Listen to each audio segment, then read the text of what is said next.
Technology పెరిగిపోయింది. ప్రపంచంలో ఏం జరిగినా ఇట్టే తెలిసిపోతుంది. సెల్ ఫోన్, ఇంటర్నెట్ అందుబాటులోకి వచ్చిన తర్వాత ప్రజా జీవితాల్లో చాలా మార్పులు వచ్చాయి. డిజిటల్ కాలంలో క్యాష్ పేమెంట్స్ కూడా తక్కువయ్యాయి. చాలా మంది ఆన్లైన్ ద్వారానే లావాదేవీలు జరుపుతున్నారు. పెద్ద షాపింగ్ మాల్స్ నుంచి చిన్న చిన్న దుకాణాలు, రోడ్ సైడ్ స్టాల్స్ కూడా డిజిటల్ పేమెంట్స్ ను ప్రోత్సహిస్తున్నాయి. ఈ క్రమంలోనే ప్రతి చోట యూపీఐ స్కానర్లు, స్టిక్కర్లను చూస్తుంటాం. బస్సుల్లో కూడా ఈ సదుపాయం అందుబాటులోకి వచ్చింది. అయితే తాజాగా ఓ ఆటో డ్రైవర్ టెక్నాలజీ వాడకానికి సంబంధించిన వార్త సోషల్ మీడియాలో వైరల్ అవుతోంది.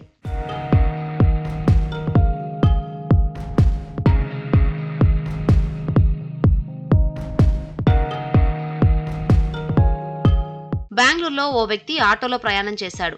ఒక చోట నుంచి మరో చోటుకు ప్రయాణం చేసేందుకు ఆటోను మాట్లాడుకున్నాడు. ఇక ఆ జర్నీ పూర్తయిన తర్వాత ఆన్లైన్ పేమెంట్ చేస్తానని ఫోన్లో స్కానర్ చూపించాలని కోరాడు. దాంతో సదరు ఆటో డ్రైవర్ తన చేతికి ఉన్న స్మార్ట్ వాచ్ను చూపించాడు.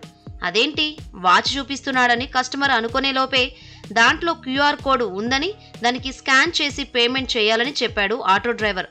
అతను చేసిన పనితో కస్టమర్ ఆశ్చర్యపోయాడు. టెక్నాలజీని ప్రతి ఒక్కరూ వాడుతున్నారని అనుకున్నాడు. స్మార్ట్ వాచ్ లో కూడా క్యూఆర్ కోడ్ చూపించి ఈజీగా పేమెంట్స్ అయ్యేలా చేస్తుండడం బాగుందని పేర్కొన్నాడు. ఈ మేరకు సోషల్ మీడియాలో సదరు డ్రైవర్ స్మార్ట్ వాచ్ చూపిస్తున్న ఫోటోను షేర్ చేశాడు. ఈ పోస్ట్ నెట్టింట తెగ వైరల్ అవుతోంది. సోషల్ మీడియా యూజర్లు కూడా ఈ ఐడియా బాగుందంటూ కామెంట్ చేస్తున్నారు.